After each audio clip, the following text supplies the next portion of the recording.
What's up, everybody? This is Unbiased Boxing Talk. If you could do me a favor, hit the like, the subscribe, comment in the comment section below. This is a new channel, and I'm just trying to grow. And like I said, I'm unbiased, and unlike a lot of other channels, and I'm just trying to, get the facts out there from what I know and from what I'm hearing from my sources and the people I know. Okay, I'm from Omaha. I'm close with a lot of people from Team Crawford, Bud Crawford. So I'm just trying to get the facts out there. And today we're going to talk about when is the Terrence Crawford and Errol Spence fight going to happen? What I'm hearing. We're going to talk about, is Bud ducking? Who deserves the lion's share? And I'm just going to do a short video. I'm not here to waste all you guys' time. I know you guys got stuff to do, especially on a beautiful Sunday here in Omaha. But first things first, I want to get to there's all these rumors and reports. I even seen on ESPN that they're finalizing and closing in on the deal. And I would just want to say, from what I'm hearing from Team Crawford and people I'm close with Crawford, it's all lies. I would say when it comes to about 100% of negotiate, like full 100% done, they're about 20% in. They've just now started doing the first negotiations in the talks. So. Excuse me. Yeah, they're saying October, what was it, 7th, 15th, something, 22nd. It's all a lie. I mean, I'm not saying it can't happen still, but as in them all saying it's getting finalized and it's close to being finalized from what I'm hearing from people that I know. That's all bullcrap. It's not true, so don't get your hopes up just yet. I do believe the fight's going to happen this year. Bud has said he's wanted it. Errol Spence has said only fight he wants is Bud. So I think it's going to happen. So before you Terrence Crawford's fans run away and think I'm being biased for Errol Spence, and before you Errol Spence fans that think that I'm being biased towards Bud, just hear me out. Like I said, this is unbiased, and I do my best to be unbiased, okay? But when it talks about this next topic, I want to say is who deserves the lion's share of the split. I'm going to give my pros and cons. Danny Garcia has gotten 50-50. Ugas got 50-50. Mikey got 50-50. So in my opinion, why not Bud? But if you want to say Spence has 3 belts, he does more pay-per-view buys, he deserves 60-40 in his favor. I'm not mad at that either. I understand both sides. But if you want to go Bud's pound for pound number one, he's bigger name, bigger star than Ugas, and that fight's going to be for undisputed. So they're both going to make well more than they have ever made, especially in the pay-per-view back-end money, So if you want to say 50-50,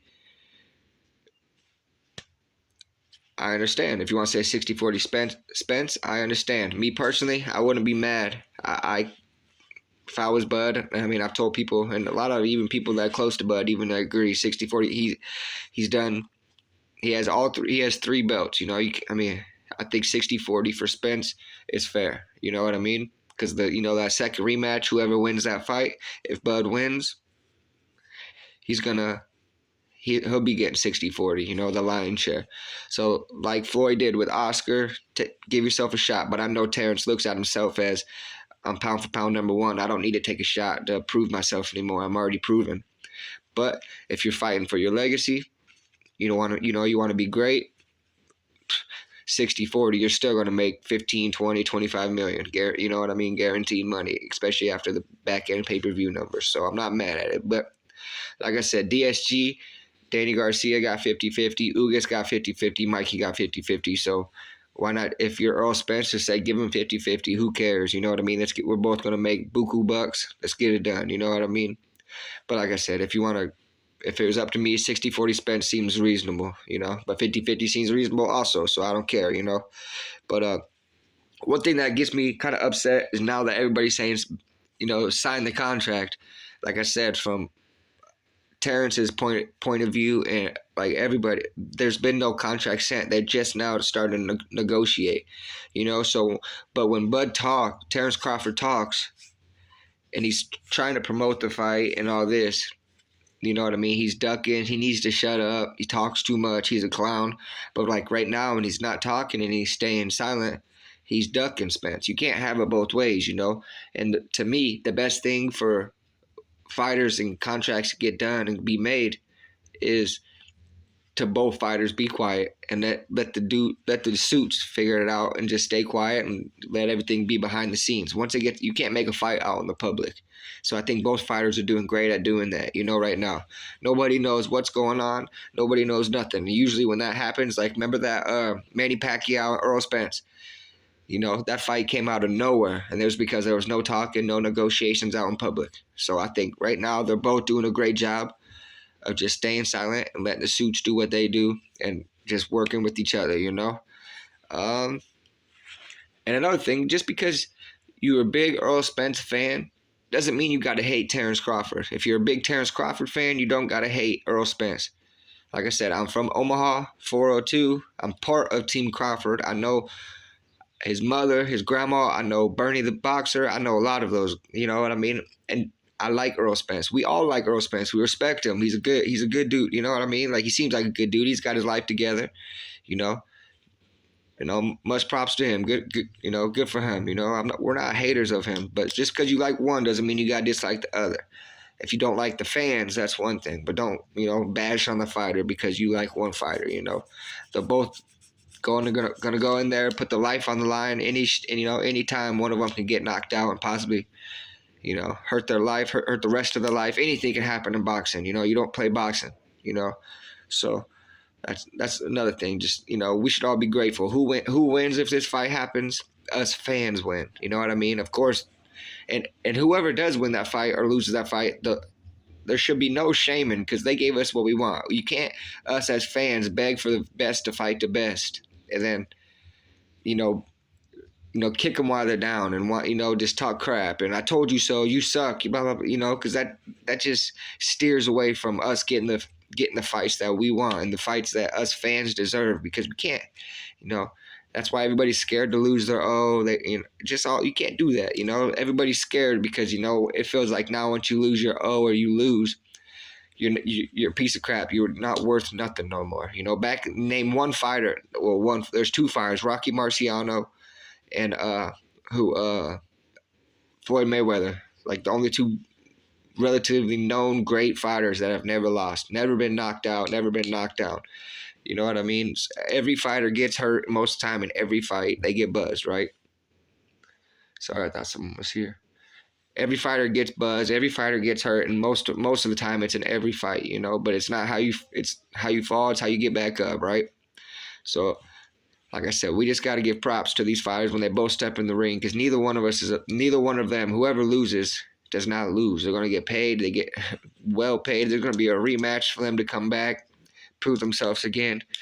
So I just wanted to say, yeah, let's not bash whoever loses because, they're putting on a show for us fans. You could talk crap to your fans and the fans and everything, but yeah, whatever. I'm rambling on about that stuff. But like I said, we win as fans. In my opinion, like I said, I'm from Omaha. You guys will be surprised. My opinion, who I think wins the fight, of course, I want Terrence. I want Bud Crawford to win. But if I was going to put my money on it, I would give 60-40 the edge for Spence to win the fight just because he's the styles. I think Terrence Crawford's best weight and prime of his career was at 140 when he fought Victor Postol. And trying to think, a couple fights, but yeah. Anyways, at 140, I think was his best division. Now went up to 147. He's kind of tried to get bigger and get stronger to deal with the division, which happens naturally, especially as you get older and you get acclimated to the division. Right? He's gotten bigger, and when this fight happens between Spence and Crawford, I know Crawford's going to be 35 years old. He's slowed down a little bit. Let's not act like the great ones, they don't just fall off a cliff overnight, but he's slowed down in speed a lot, which is why his knockouts have, what's he got, 10 knockouts in a row. And that's why it's because he knows I'm sure he doesn't. He still thinks he has the athleticism, and he does. He's very fast still, but he's lost just a little bit of a step. But in boxing, that means a lot. So and the thing with Crawford, as we all know, unlike that Devin Haney fight last night with George Kambosos, which is kind of, like I said, most people think it's snooze fest because Devin Haney don't like to take chances. He does what he needs to do to get the W and keep on moving, right? Terrence Crawford and Earl Spence, they both take chances, which is why this is going to be a classic fight. You know, it's somebody's. I don't see the fight going to the distance, which many of us don't. You know, and so I just think as fans we're the lucky ones, right? But I give the edge 60-40 to Spence, and just because of the pressure he's going to put on, like I said, Bud has slowed down just a bit, and Spence is strong. You know, Bud's got a.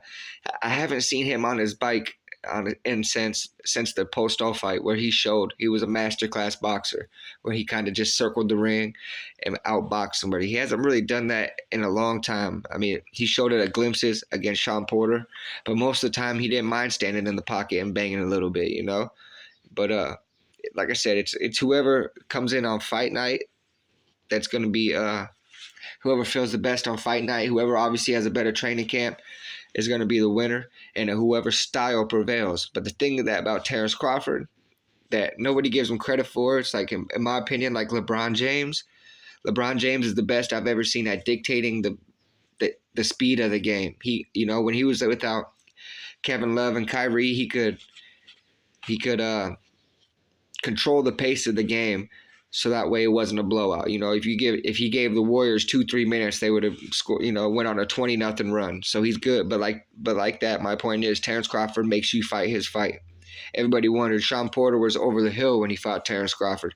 No, it's because Crawford kind of lulls you to sleep. He makes you fight his fight. You know, and you're scared. You know, like everybody says he's a slow starter, but he's just lulling you to sleep. He throws maybe 10 punches the first 4 rounds.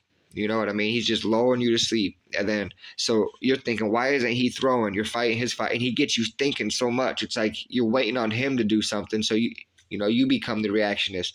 When Terrence Crawford is just trying to figure you out, but you're kind of trying to figure him out. So it always usually ends up being a boring fight for the first 4 rounds. And then after Terrence usually, as we all know, figures you out, he's coming forward. And by the end of the fight, most time, the fighter that he's fighting is on the back foot. And Terrence is stalking them. Go watch any fight. I guarantee you, if you don't see it like that, go watch any of his fights. By round 8, 9, 10, 11, 12, he's coming forward, and they're on the back foot, you know, running from Crawford, because he just eventually starts breaking you down. And as we all know, once he gets you hurt, he's out of there. But Spence, on the other hand, I don't want to say he's a slow starter, but he's always, you know, coming forward, pause. He's coming, pause. And then just hitting you in the shoulders, elbows, and he's just relentless and gets stronger as the fight goes. So whatever style can implement theirs the best is going to win that fight. I think if Terrence can stay on the outside, you know what I mean, use the jab. See, this fight so interesting is with Terrence going to fight southpaw with south, you know, go against the southpaw and Spence and go southpaws. You're going to try orthodox. He hasn't really fought orthodox very long. A lot of people think southpaw is his one where when he switches, it's because he's strong. No, he's actually stronger in going for the knockout when he's orthodox. When he's southpaw, he's more of a boxer, you know, and gets his outside foot on the outside of yours. You know what I'm saying? I'm out here to teach boxing lessons. We'll get into that. Like I said, once I get 50 subscribers, I can go live, and then we can debate on that. That's what I want to do. Like I said, in multiple videos that I've started now, I just want to go live so we can all talk boxing. I'm not a big fan of writing a couple cliff notes and just going off of that. I just want to talk boxing and debate and bullcrap like that. So don't forget to hit the like, subscribe.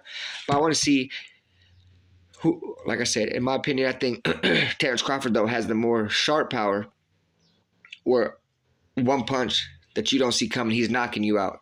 Spence has the thudding power where it hurts, but he's not, like I said, he hasn't knocked out somebody in a long. He's stopped Ugas, but before that it was 4 or 5 years, right? Since he pretty much knocked anybody out. He didn't knock out the smaller Mikey Garcia, Danny Garcia. You know, I know he came off the wreck, but I mean, he had to knock out anybody in a while before Ugas.